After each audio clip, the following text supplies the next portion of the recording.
Pwede naman sana tumahimik na lang, no? O bakit sabihin, kailangan mo pa sabihin na, oh, nabudol niya ako. Pwede ba, pag nakita niyo siya, sabihan niyo siya, alam niyo, don't ever mention her name or say na I was deceived by her, ganyan. Para hindi tayo nagaganito ba? Ayoko yung pag-usapan, yung mga ganito na bagay. So sabihin niyo sa kanilang lahat, huwag niyo na lang banggitin yung pangalan niya kasi pag binanggit niyo yung pangalan niya, lalabas yung Drag Me to Hell press con. Ma'am, Yes, ma'am. Jopel, DWIZ. Yes. Ma'am, good morning. Ayong buntag, ma'am. So, tanaw ni mo, ma'am, sa tingin mo, ma'am, dapat tumakbo na lang po kayong presidente? Hindi din. Kung papabalikin ako, tatakbo kang Vice President. Lagay ko dyan.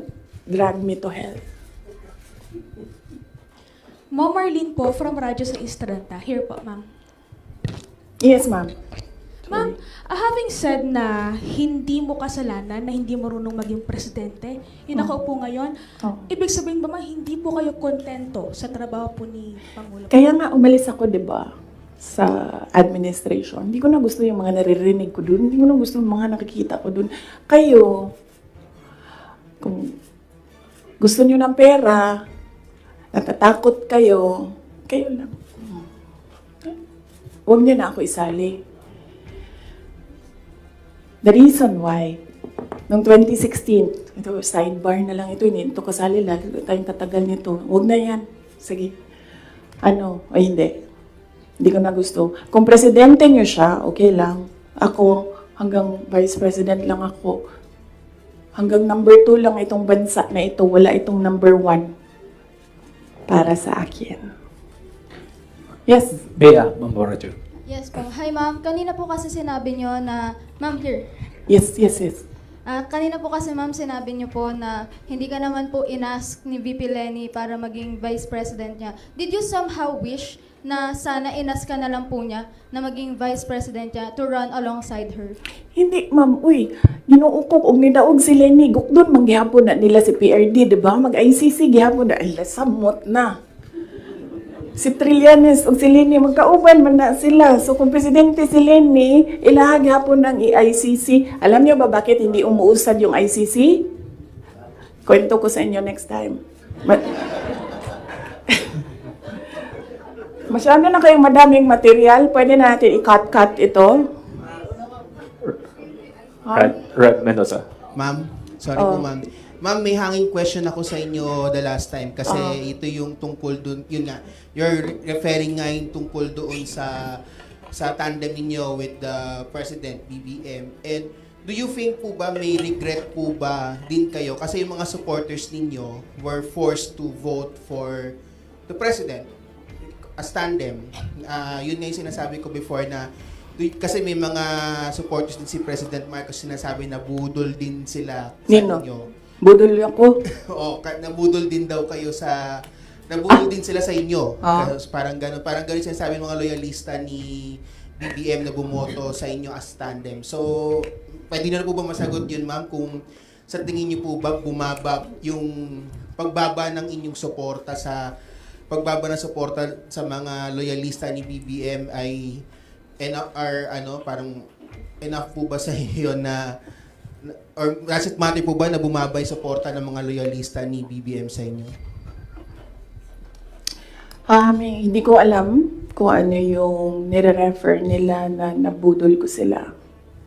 Hiningi nila sa akin yung kampanya ko, binigay ko sa kanila, nanalo sila. So, saan doon ang budol? Nung tumulong ako sa administration, ang DepEd was what? Top 3? The morale of the teachers were so high na they were happy maghirap na magturo. Rain or shine doon sa mga classrooms. So, Saan doon ang budol? Sa akin ba yon kung number 3 ang DepEd? Ako ba ang presidente? Hindi. Sa kanya yon. Cabinet member lang ako. Diba? Accomplishments ng DepEd. Sa akin ba yon? Hindi.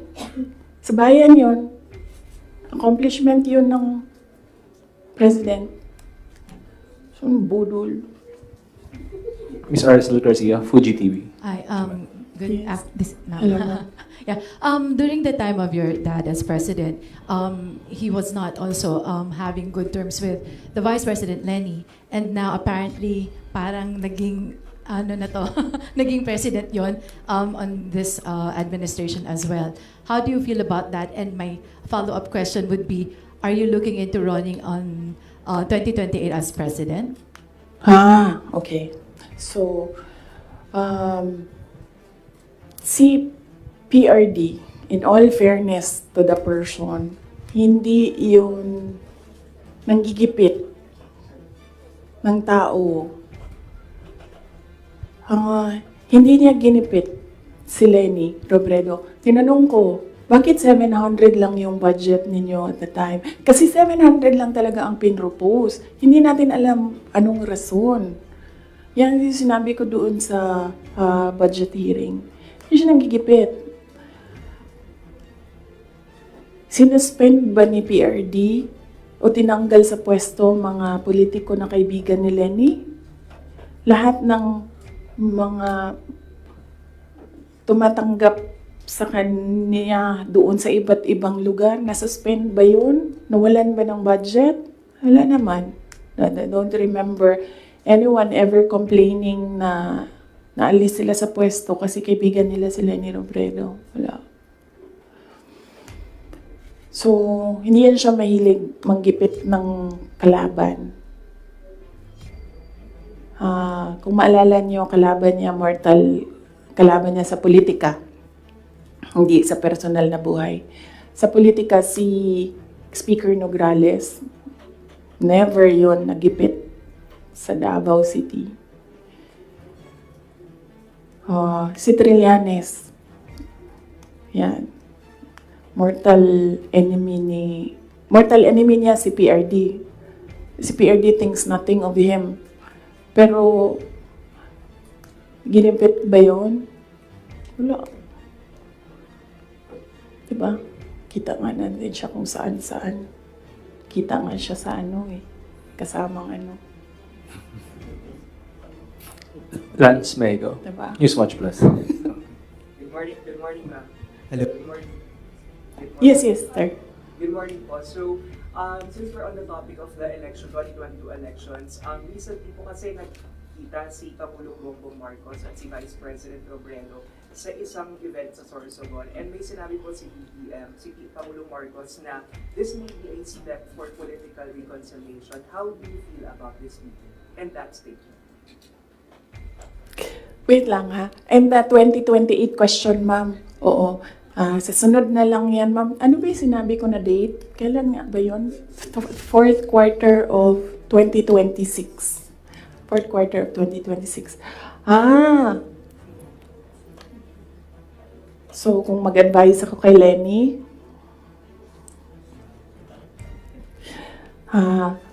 Ma'am Lenny, manood ka ng aking sit down. Yan lang.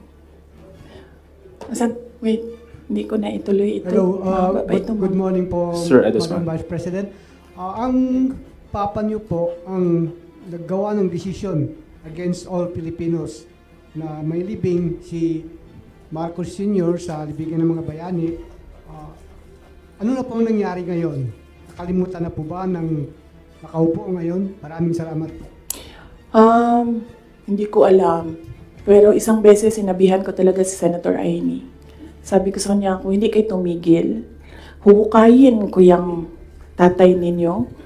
Itatapon ko siya sa West Philippine Sea. Sinabihan ko si Senator Amy. One of these days, pupunta ako dun, kukunin ko yung katawan ng tatay nyo. Tapon ko yan dun sa West Philippine Sea. I don't think sumagot siya. Hindi ko maalala. Nandun pa yun sa group chat. Merong mga nakakita. May ibang tao. Pero Senator Amy naman, kilala niyo naman siya, di ba? Diretso yun magsalita. Hindi din yan, hindi siya, she's I believe, a sincere person. Saan na tayo? Yes, sir. Next. Substantiate your claim na hindi marunong maging presidente. Presidente na nakaupo ngayon. You mentioned na hindi mo na gusto yung mga nakikita at naririnig when you were there. And second question mo, genuinely curious because you had a long narration of what transpired from 2021 until 2022. And there was a lot of negotiating, there was a lot of political discussions on who to run, who will step down. But I'm genuinely curious, ma'am, where's the public in all of these discussions? Where did you ever discuss policies, platforms? Because it's as if it's political families discussing the future of the country without regard for the public. And you mentioned that the context of all these of this press call is to give justice to the 30 million plus Filipinos who voted for you and President. Yes, oo. Unahin ko muna yung last question. Last question was, hindi ko alam sa kanila. I mean, you should ask the President kung ano yung platform niya. Pero very clear yung platform ko. It was continuity of build, build, build. It was mapayapang pamumuhay, edukasyon, at trabaho. Very clear. And when I won, it was still mapayapang pamumuhay and trabaho and edukasyon, all related to security. And noong hindi ko nakuha yung overarching na sector, I focused on education. Siguro yan na rin yung sagot sa unang question mo. Paano ko nasabi na isubstantiate ko yung sinasabi ko? I don't ever remember may platform siya na sinabi kung anong gagawin niya para sa bansang ito. Di niya sinabi ano ang gagawin natin sa food security. Wala siyang sinabi kung anong gagawin natin sa inflation na darating. Kasi alam naman natin na at the time na darating yun eh. Kasi nakikita na, na-forecast na siya. So, yan yung pagsasubstantiate ko sa sinabi mo. I don't ever remember, may plataforma siya, I don't ever remember him discussing kung ano ang gagawin sa problema ngayon. Alam niyo noon, pag pumupunta ko sa 7-Eleven, expensive yan na tindahan, diba? Ay, sorry, 7-Eleven. Pero yes, expensive sila.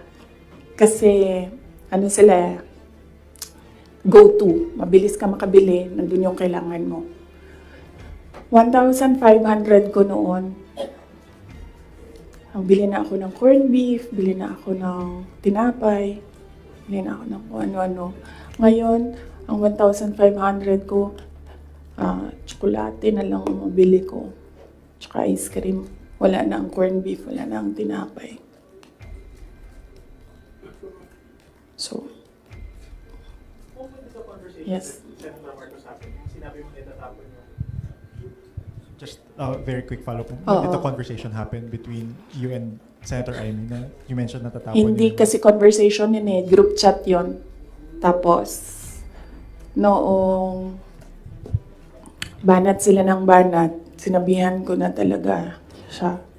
Sabi ko, one of these days, huhukayin ko talaga yan. Tatapon ko yun sa Philippine Sea, yan tatay ninyo. Okay, so, pwede tumuloy na muna tayo, ha? Kasi gutom na ako. Ma'am Fat, Oh, Ma'am, Kelly Cordero po from Bombo Radio. Ma'am, since sinabi niyo po na hindi niyo nagugustuhan po yung pamamalakad ngayon ni PBBM, kung irarank niyo po in a scale of 1 to 10, 10 is the highest, ilan po ang rate niyo sa performance po ni PBBM? Nasabi ko kanina, 10 is the highest, 1 lang ang rating niya. Sabi ko na kanina, di ba, kung kayo gusto niyo, wala man akong problema. Huwag niyo na lang ako isali. Ako, hanggang number 2 lang ako. Wala yung number 1 ang Pilipinas ngayon. Kung meron man, ang daming number 1, iba-ibang direksyon sila. What's follow-up? Ma'am, follow-up lang po. Since you mentioned na President Ferdinand Marcos, you don't remember at all him discussing with you kung ano yung platform niya when he run for the presidency. Pero kayo po ba, did you insist na parang sa part ninyo, this is what you want for the country?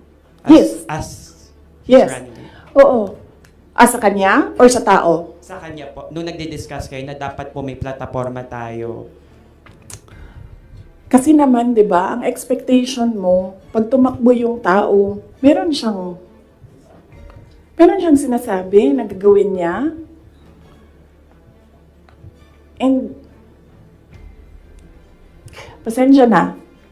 Pero nung nakaupo ako dun at the time, hindi ako nakikinig sa kanya. Ang naririnig ko lang, sama-sama tayong babangon muli. Apparently, yun lang yung naririnig ko. And when you say, sama-sama tayong babangon muli, you will do something to make this country the best that it can be. Kasi sama-sama tayong babangon muli, di ba? So, ibig sabihin, walang maiiwan. But apparently, madami ang naiiwan ngayon. Yun lang naririnig ko noon. Ang mali ko ata is nag-assume ako na when you say, sama-sama tayong babagon muli, gagawa ka ng mga bagay para sa bayan at para sa taong bayan. Nag-assume ako na ang gagawin niya ay mas maganda pa, mas maayos pa, mas magaling pa sa lahat ng dumaan na presidente. Sir, ako din kaganyan sa'yo. Tapusin na natin ito. Otherwise, hindi tayo matapos ngayon. Babalik tayo bukas, Sabado. Ma'am, ikaw lang yun at ako, ma'am. Sila, they want a weekend, ma'am.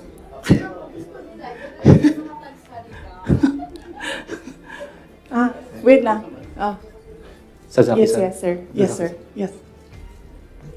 Balikan ko lang po yung sa political reconciliation kuno ni President Marcos pati ni dating former Vice President Leni Robredo.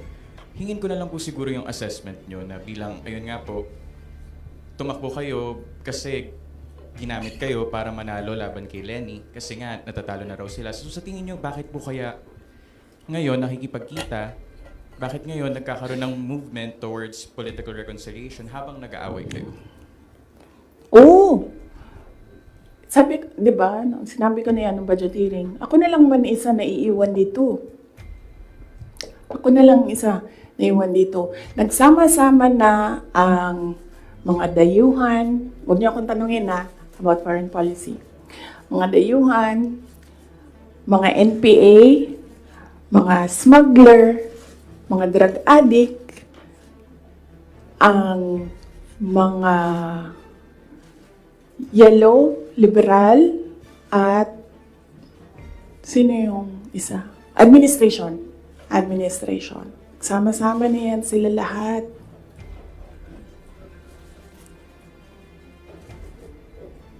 Ako lang na naiwan dito sa... Kaya nga, ito lang ang lamesa natin, Kasi ako lang mag-isa na. For what? I think, di sila ganahan siguro sa kuha. Tingalig di sila ganahan sa kuha. Nga na maginong mga insecure.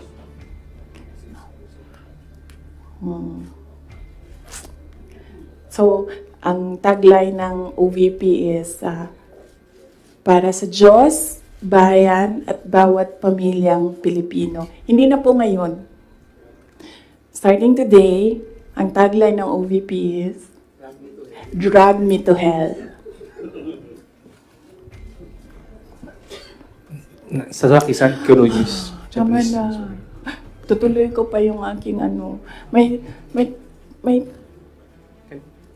pupunta pa tayo kay Martin Romualdez. After this, let's allow the Vice President to speak again. Oh. Ha? Sasaki-san. Yes, sir.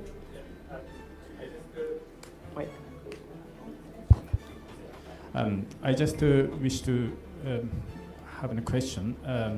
If you didn't participate, if you didn't join UNITEAM as a vice president 2 years ago in the election, do you think BBM could not elected?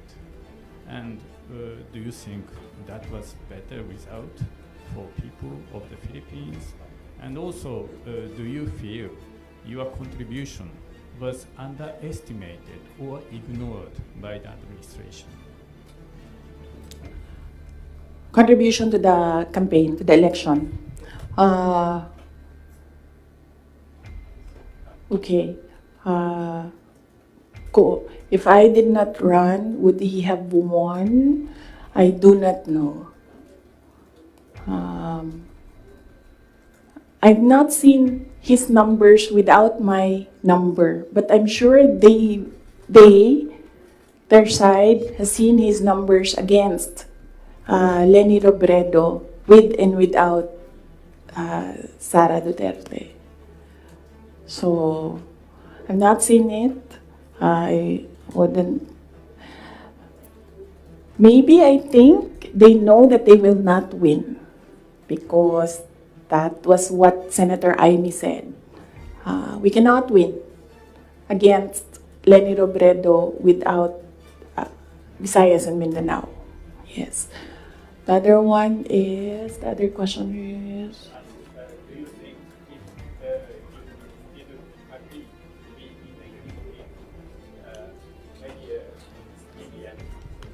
the BBM would not be elected? Is that better result for the people of Philippines now, do you think? if I wouldn't know as well. I wouldn't know if we would be in a better place if Leni Robredo is president. Something that is speculative. So I cannot answer the question if we would be in a better place if we had another president, not BBM. And also, do you think your contribution, electoral yeah. contribution, was underestimated or ignored by the current administration?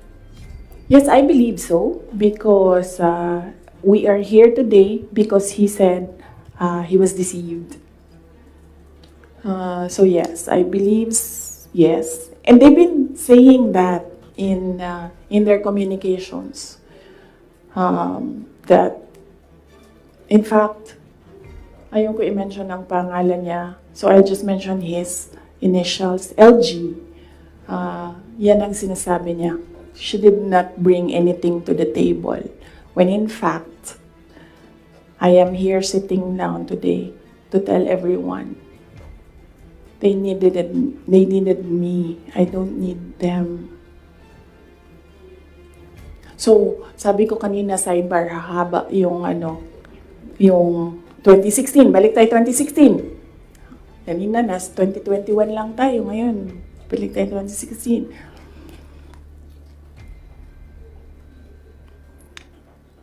Maalala ninyo, ayaw tumakbo ni President Duterte ng president kung hindi ako tatakbong mayor.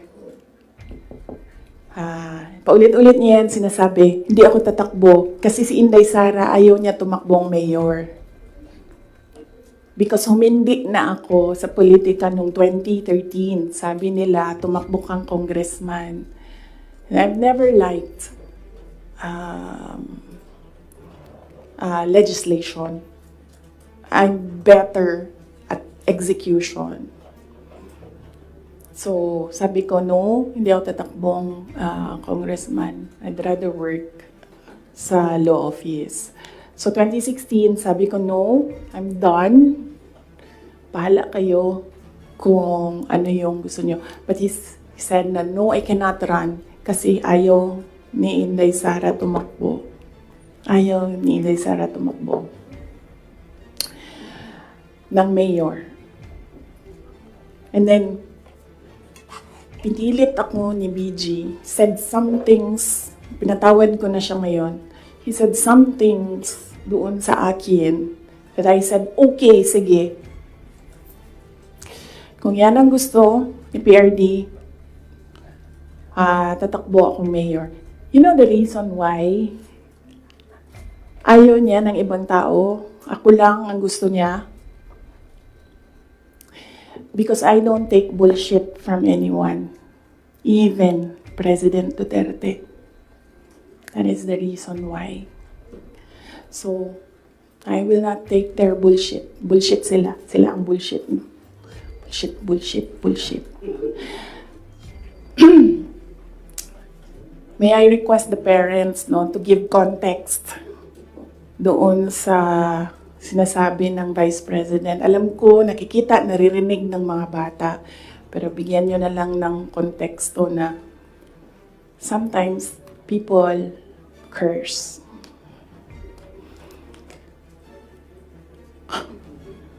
Ano na? Oh, so DepEd. So, personal, and then, bakit ako nag-resign, umalis sa administration, DepEd. Alam niyo na yon. Sinabi ko na yan, 2 tao lang nagkocontrol dyan. Ulitin ko lang mabilis. Si Zaldico, Martin Romualdez. Kita natin yan. Tingnan nyo ang NEP, tingnan nyo ang GAA, tingnan nyo ang tingnan nyo ang NEP, tingnan nyo ang GAB, General Appropriations Bill, tingnan nyo ang GAA. Makikita ninyo ang galawan dyan. Hindi na siya kailangan ng expert. Sundan nyo lang kung ano yung nagbabago. Anong isa pa? Na-proof ko dyan, yung AKAP. Diba? Nagtalo sila sa AKAP. Sinasabi ng mga senador, hindi naman namin nakita yun noon eh. Sabi ni Zaldico, o diba? Pinirmahan nyo, digital signature ninyo, pinahiram ninyo, pinirmahan nyo yan. Nandun yan. Wala nang bycam na nangyayari. Ang sa akin lang, presidente ka, di ba? So you have the full cabinet of experts, finance experts, nandyan sa iyo. So nakikita nila, di ba? President, Mr. President, ito po yung NEP natin. Pero pagdating po sa GAB, ganito na po yung nangyari. Di ba magtatanong ka na, ano nangyari? Bakit naging ganito? Di ba?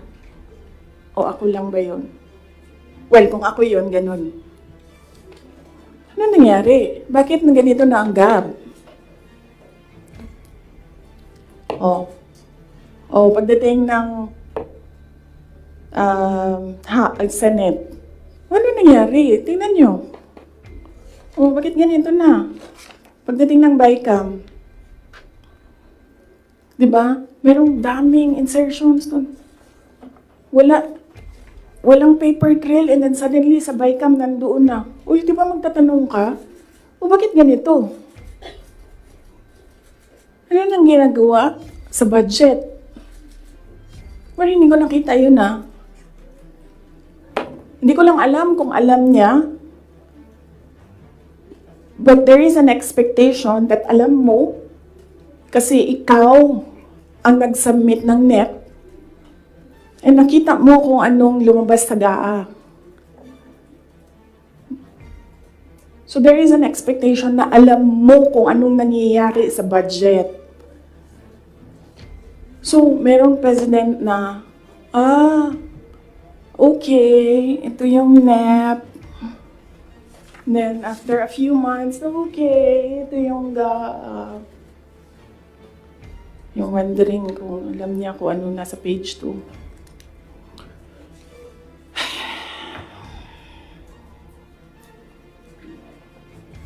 So, that's DepEd budget. Ang huli, is yung taong bayan. Okay? So, pwede ba, pag nakita nyo siya, sabihan nyo siya, alam nyo, don't ever mention her name or say na I was deceived by her, ganyan. Para hindi tayo nagaganito ba? Ayoko yung pag-usapan, yung mga ganito na bagay. So sabihin nyo sa kanilang lahat, huwag nyo na lang banggitin yung pangalan niya kasi pag binanggit niyo yung pangalan niya, lalabas yung drag me to hell press con. Pwede naman sana tumahimik na lang, no? O bakit sabihin, kailangan mo pa sabihin na, nabudol niya ako.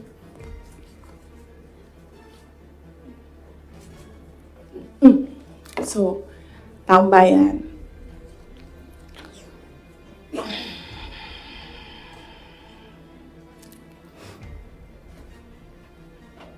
Magkasama kami nag-attend ng isang graduation. Truthfully, I wasn't feeling well. Kasi kinukulam nila ako. Andiyan na sila, umabot na sila sa kulam. Nagsama-sama na silang lahat. Kinukulam pa nila ako. So I wasn't feeling very well. Pero I had to go. Kailangan ko pumunta. Kasi para naman sa graduates yun. Hindi para sa akin yun. That's their happiest day. So nagsama kami. Nagsama kami. Katayo kami doon. And merong isang graduate na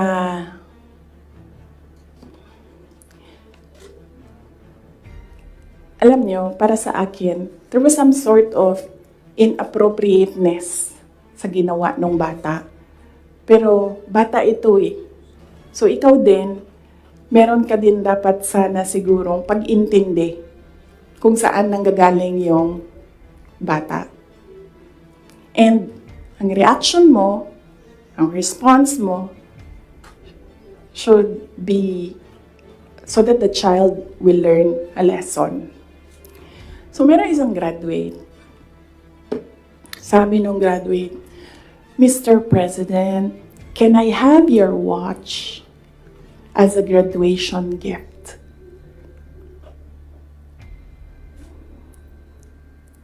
And narinig ko, tabi ako, di ba?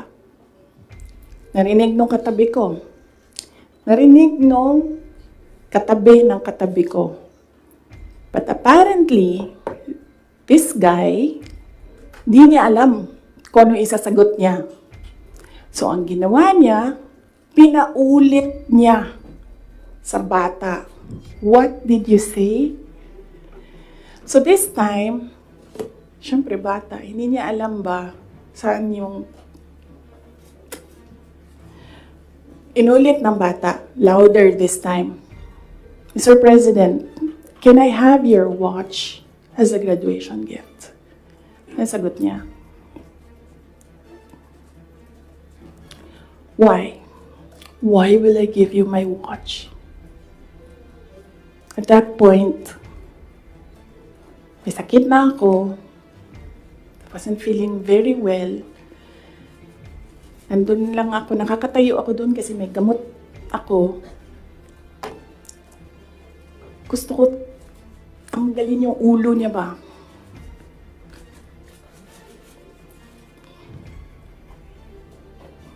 I realized toxic na yung relationship.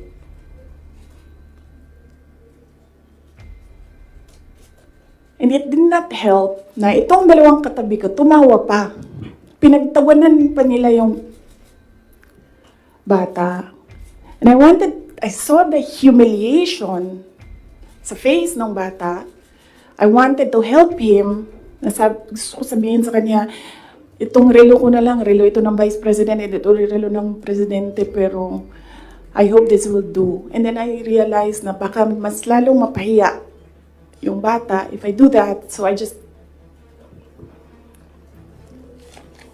imagined myself cutting his head. Gusto ko, ganun din ang gusto ko gawin doon sa mga katabi ko. So, na-realize ko, toxic na ito.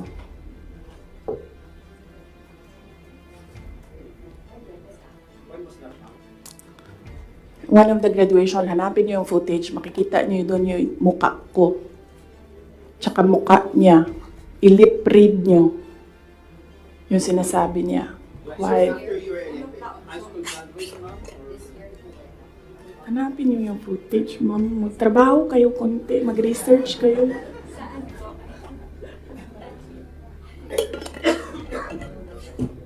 So, gusto ko sabihin sa kanya, bago ko tanggalin ang ulo mo, yung batang yan yung magpapakamatay para sa bayan natin. Nag-aral yan ng 4 na taon, naghirap yan ng 4 na taon, walang tulog araw-araw para mag-training kasi mamamatay yan para sa bayan natin. Yan yung batang yan ang mapuputulan ng daliri diyan sa fiasco ninyo sa West Philippine Sea. And then, I'll cut his head. So, doon, na-realize ko, toxic na, di ba? Ganyan na yung imagination mo. Ang imagination mo, sinasakal mo na yung tao. And then I said, this is over. Tapos na. And then, so hindi pa natigil. Doon sa Tamayong, sa barangay Tamayong, sa Davao. Alala niyo? Pinupuk-puk nila yung mga tao doon. Hinampas, pinupuk. Doon sa diversion road ng Davao City, tinirgas nila yung mga tao doon. Isang tao lang ang hinahanap mo, ha? Bakit mo pukpukin yung 30? Bakit mo itirgas yung 100? Paano nag-surrender yung tao? Di ba kinausap lang? Kinausap lang siya. Mag-surrender ka. And then he said, okay, I will surrender. So anong purpose na pukpukin nyo? Yung tao na hindi naman niya alam na saan si Pastor Kibuloy, nandun lang siya, nagtatrabaho, dun siya nakatira. Anong purpose? Anong purpose na i-tear gas mo yung tao for expressing his desperation, his frustration, his anger? Para lang maghanap ng isang tao na in the end, paano nag-surrender? Kinausap. Nag-surrender siya.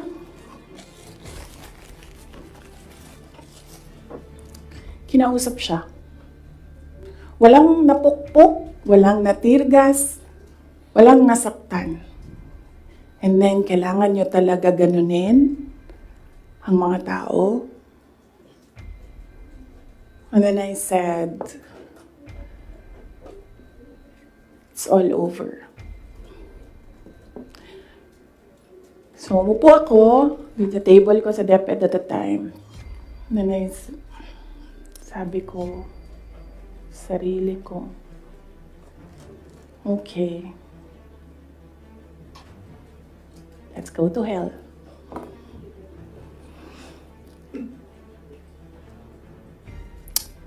So, ano bang ginagawa nila? Balik tayo dun sa yung political reconciliation. Ang gusto nila, hindi ko sinasabi silang lahat, ha, si Martin Romualdez lang.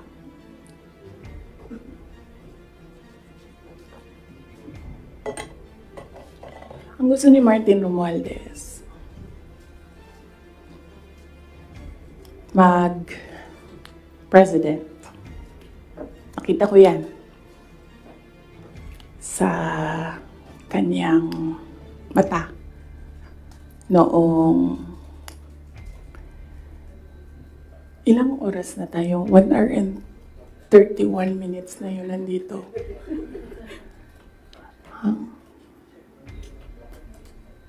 I-cut na lang natin. Tapos next week yung Martin. Pwede, madami na kayong material, di ba? Okay na yun? Oh. Sige. Ang questions natin doon lang sa 1, 2, 3 ha. Sa personal, sa budget, sa DepEd, and kung the way he treats. Alam nyo, may red flag na yan noon eh. Nung kampanya, may red flag na yan. But unfortunately,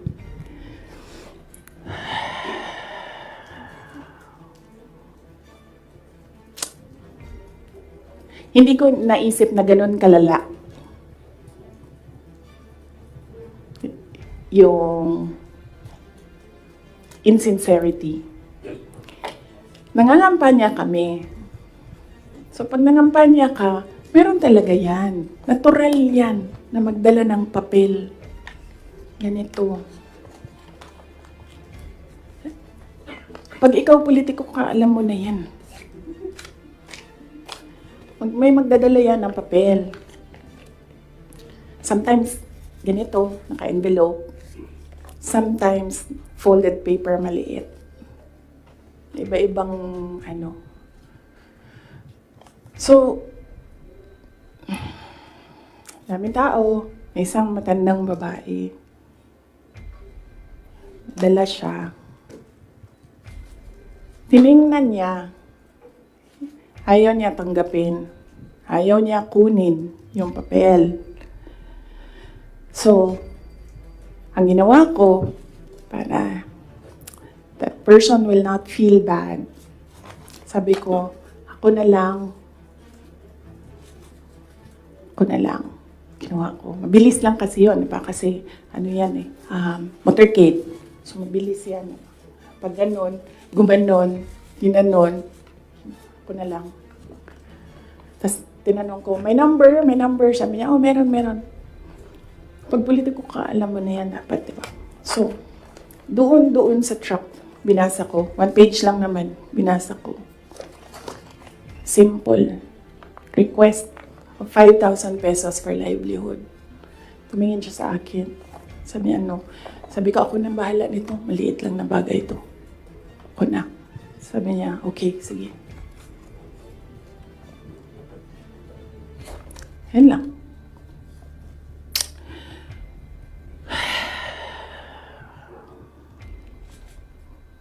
Alam mo yun? Maliit na bagay yan ba? Kunin mo. Basahin mo. May number dyan. Tawagan mo. And then you say, okay. Ano ang mga documents na kailangan namin? Okay, bigay mo. And then, okay. Complete documents. Ayan. Tapos,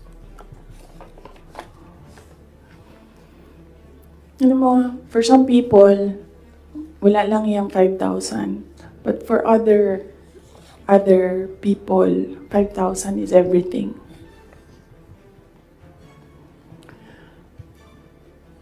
Merong governor ngayon, hanapin niyo siya. Hindi siya nag-BBM. Kasi, at first ayaw niya sabihin. Kaya ayaw ko sabihin yung pangalan niya kasi ayaw niya talaga ikwento. Pinilit-pilit namin siya, bakit ayaw mo mag-BBM? Bakit ayaw mo mag-BBM? Ayaw ko sabihin kung sino yung kasama ko, pero may kasama ako. And then, bakit ayaw mo mag-BBM? Sabi nung kasama ko, kausapin natin ito, iupo natin tong governor na ito. Sabi ko, okay, sige. Sabi ko, bakit ayaw mo mag-BBM? Sabihin mo sa akin. Bakit ayaw mo?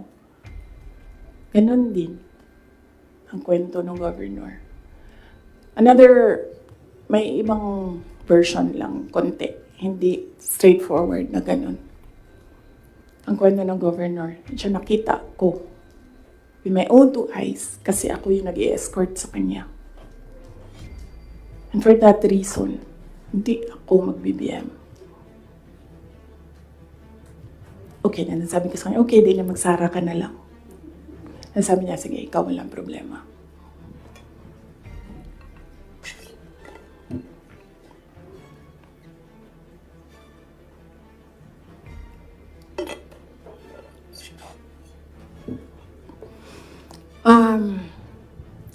Sorry.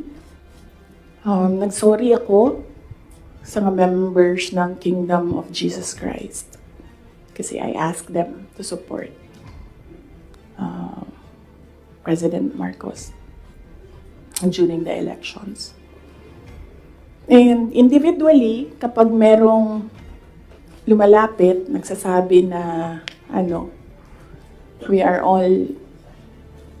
in this shit hole because of you. And sinasabi ko din, I'm sorry.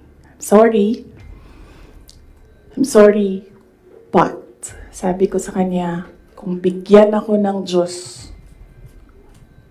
ng pagkakataon, yan lagi yung sagot ko. Kung bigyan ako ng Diyos ng pagkakataon, bawiin ko lahat yan. Hindi ko bawiin yung nangyari. Pabawiin ko yung dapat para sa bayan. Alam nyo, next week na lang yung kay Martin. Pero si Martin talaga is an embarrassment for the Philippines in the global stage. Kakahiya. Next week na lang or next week after Undas. After Undas, pag-start ng house. No? Pwede. Pagbalik ng house. Kasi I think nakabakasyon pa sila lahat.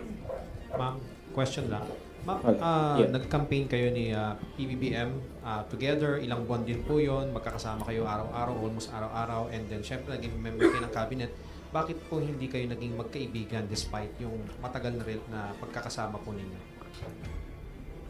Ni President Marcos, hindi talaga kami magkaibigan. Nagkasama lang kami, unang-una dahil sa eleksyon, pangalawa dahil sa trabaho. Hindi kami magkaibigan yan. Isipin nyo ha, noon, nung tumatakbo pa, meron kaming group chat. Nandun siya. So yun lang yung some sort of communication namin dun sa loob ng group chat na yun. And hindi siya medyo nagsasalita doon, bihira. After nun, nawala na siya doon sa group chat. And then after that, wala akong number niya. I'm sure may number siya sa akin. Kasi syempre nandyan yan sa mga staff mo, sa aide mo, diba? Yung number ng Vice President. Pero wala kaming some sort of communication. Nothing at all. Except nung magkasama kami para mangampanya. Yan lang. Sa labas niyan, wala na.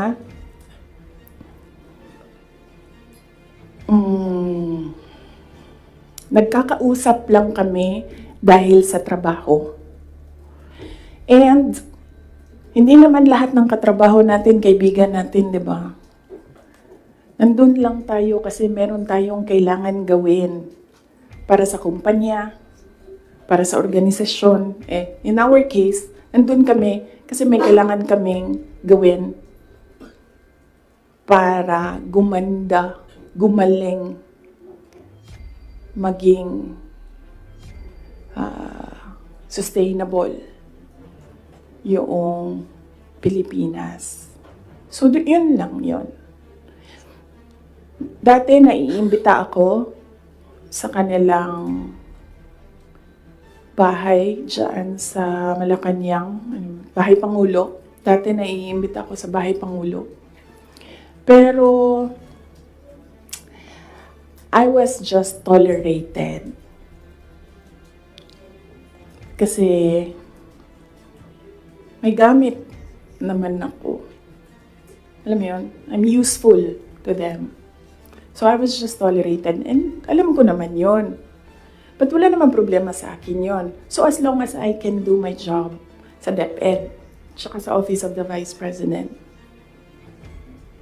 mabigay ko lang yung promise ko, plataforma ko, promise ko sa bayan, magawa ko lang yung kailangan gawin para sa education sector. Wala akong problema. You can tolerate me all you want. You can invite me sa mga gatherings nyo. Pero I knew I was tolerated. Because Lisa Marcos is another story. Unahin muna natin si Martin Romualdez. Oh. Kaya nga sabi ko, sabihan niyo sila, huwag nila banggitin yung pangalan ko. Yes. Is Lisa Marcos part of dun sa sinasabi niyong triangle kanina?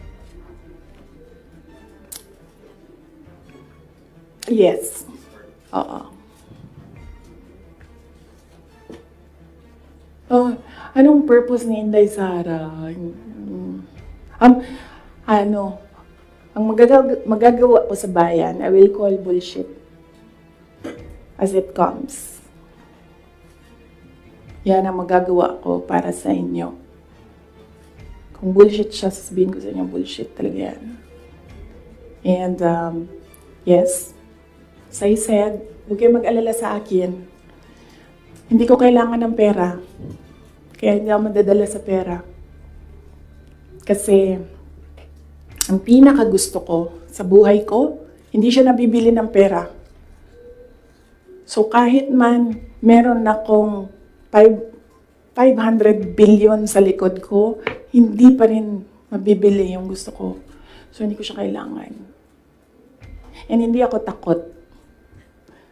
That's why I said, you can drag me to hell all you want. Wala kang problema sa akin yan. Si Martin ba? Bakit hindi po mabibili ng pera? Sinabi niyo po hindi mabibili ng pera yung gusto niyo. Ano po yung gusto niyo? Ayaw ko sabihin, masyado ng personal yan, ma'am. Masakit na nga sa akin na kailangan ko magsalita kwento. Masakit na nga para sa akin na ikwento ko from 2016 to 2021, anong nangyari sa mga group chat na yan, yung mga papel na yan, masakit siya. I don't like talking about my life. Gusto niyo pag-usapan ng pagbabago campaign, tree planting namin? Ayaw niyo. I understand po ma'am, yung 2022 to 2023, I mean, kasama kayo lagi ni Speaker Martin Romualdez sa mga events ni BBM. So, Yes. why, parang bakit, tapos yun nga, before yung nangyari yung resignation sa lakas, after na resignation sa lakas, nakita ba kayo ni BBM na kanudling daw or holding hands kayo ni Martin during one of his foreign trips? So, why biglang nasuklang kayo bigla kay Speaker?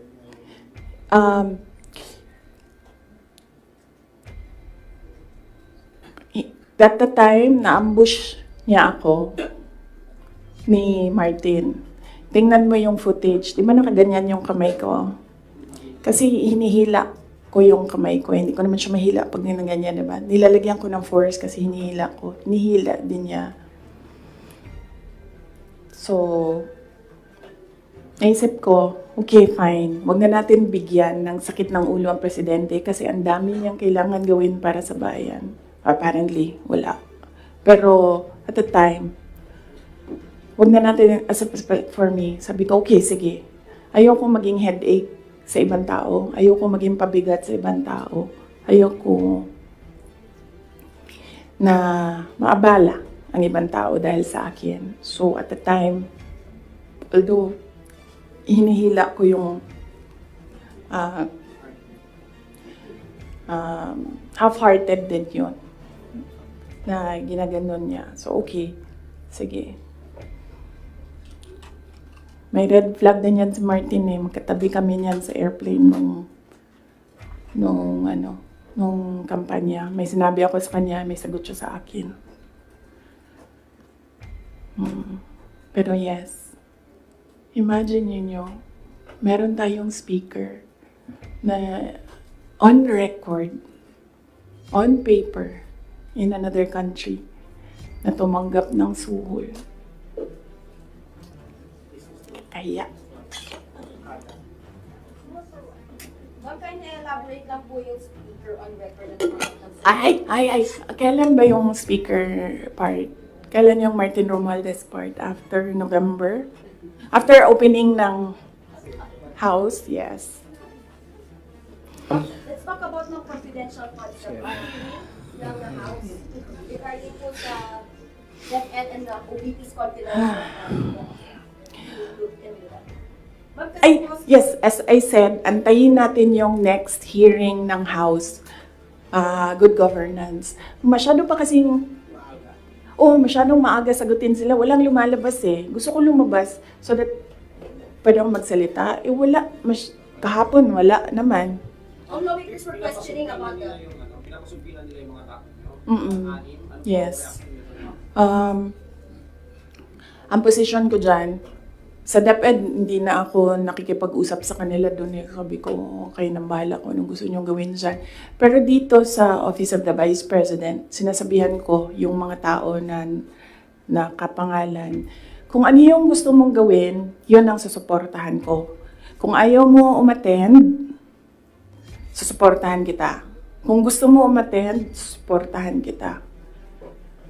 Hindi ko pipilitin kung ano yung dapat mong gawin. Mag-decide ka, and then kung ano yung path,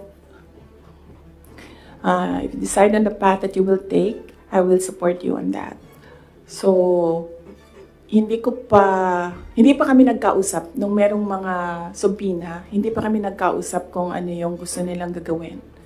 Basta sinabihan ko sila, I will be with you every step of the way. Sinabihan ko din sila, kung ang decision mo ay magpa-detain, sinabihan ko din sila, sasamahan kita doon sa loob ng detention. Walang problema yan sa akin. Kasi hindi naman lahat ng mga tao kasi sanay sa pressure, sa stress.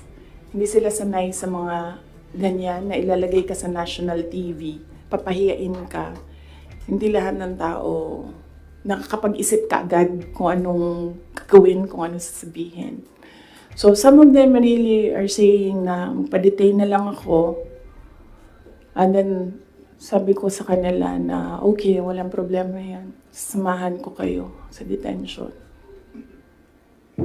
Sorry, on the issue of budget naman, since parang final na sa House part ng 733 million, what would that mean for the OVP satellite offices? Would that mean like a total shutdown of the 10 OVP satellite offices? Inaantay namin yung GAA. So, pag nandyan na yung General Appropriations Act, alam na namin kung ano, ilan. And then meron na kaming mga options ngayon. Unfortunately, hindi namin siya ma-finalize kasi yung mga options namin kasi hindi namin talaga nakikita kung ano yung nasa batas. Hindi pa kasi batas yung GAB. So, antayin namin. Pag nakita na namin kung ano yung numbers, then pipiliin na namin anong options para sa Office of the Vice President. But rest assured, patuloy yung trabaho ng Office of the Vice President para sa bayan. Kung ano man yung kaya namin base sa kung ano yung budget, ibibigay namin yan sa taong bayan. Ma'am, can we explain lang po? Last question, Kahapon po please. sa Good Government Committee hearing, lawmakers were questioning po about the 16 million pesos po na inasta ng OVP, pati po ng confidential funds ng 2022 po, na nagasta yung 11 days para daw po sa rental ng safe houses. One lawmaker even asked po na yung 5 million naman po na nagastos ng 2023 sa third quarter po ng OVP confidential funds, nagastos lang po sa loob lamang, sa loob ng 79 days. So parang nakakapagtaka rin daw po sila na bakit yung 16 million pesos nagastos po sa loob lamang ng 11 days. So, Ma'am, can you give us an explanation po kung paano po ba nagasta nga raw po ito ng parte po ng confidential funds po? Okay, sige. Last question na yan. Last question na yan. Last question. Okay. Unang-una, nag-explain kami lagi sa Commission on Audit kung paano ginastos yan. Lahat ng hiningi ng Commission on Audit, binigay namin. Meron kaming mga hindi nabigay, sinabihan kami ng Commission on Audit, kailangan namin yan. So, we fully cooperated and participated and submitted to the Commission on Audit with regard to the confidential funds. Alam niyo, hindi nakakapagtataka sa gobyerno ng gumastos ng millions araw-araw. Kami doon sa DepEd noon, pumipirma kami billions in one day para maglabas ng pera. So, hindi nakakapagtataka ang 5 million, 10 million in a day. Pirma lang yan. Tapos lalabas na yung pera. Ibabayad na yan kung saan yan ibabayad. And then, babalik na yung documents para sa ganyan. Ganun talaga ang gobyerno. Gumagastos siya everyday para sa mga projects niya. And sometimes, it's not millions, billions ang pinipirmahan ng mga opisina ng gobyerno para sa projects. Okay? Yes. Maraming salamat. Sabi mo po mas mahal pa po yung dinasta sa safe houses po na yun. Parang luxury hotels sa mga mamahaling condo po sa Metro Manila. Kasi ang ginagawa nila, nag-audit na sila. Kaya ako hindi sumasagot doon sa kanila kasi ang ginagawa nila, sila na yung nag-audit. Hindi naman yan tinanong ng Commission on Audit. Ang hiningi lang ng Commission on Audit, ano yung documents para sa mga expenditures. So, sinubmit namin yon. And in fact, nakikita nila yun kasi sinubina nila lahat ng documents. The thing with the hearing is kung makikita mo, kahapon, hindi ko napanood, kaya hindi ako mag-comment, pero nakita ko sa transcript na kahit anong sabihin ng tao na nakaupo doon, ng resource person, kukontrahin siya noong nagtatanong. Walang tamang sagot sila tatanggapin. Kahit yung COA na mismo ang nagsabi kung ano yung trabaho niya, hindi nila tinatanggap na sagot. Kasi bakit ba? Kasi nga, sa simula, sinabi ko, gusto nila mag-impeachment. Hindi nila magawa kasi wala silang kaso for impeachment. So, ang ginagawa nila dyan, nagfi-fishing sila na nagfi-fishing, gahanap sila ng hanap. Alam nyo, before ako umupo, alam ko, impeachable officer ako. So, binasa ko yan. Ano ang impeachment? What are impeachable offenses? Ano ang pwedeng gawin mo na ma-impeach ka? Binasa ko yan lahat. Si BBM, sabihin ko sa inyo, may listahan ako ng 5 bagay na impeachable offense niya. Pero sa tingin niyo, papasa dyan sa House? Of course, hindi. Diba?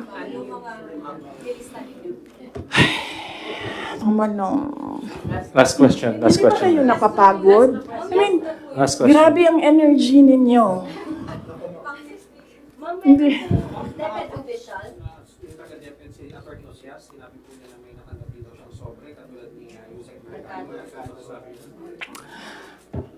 Yung envelope na yan,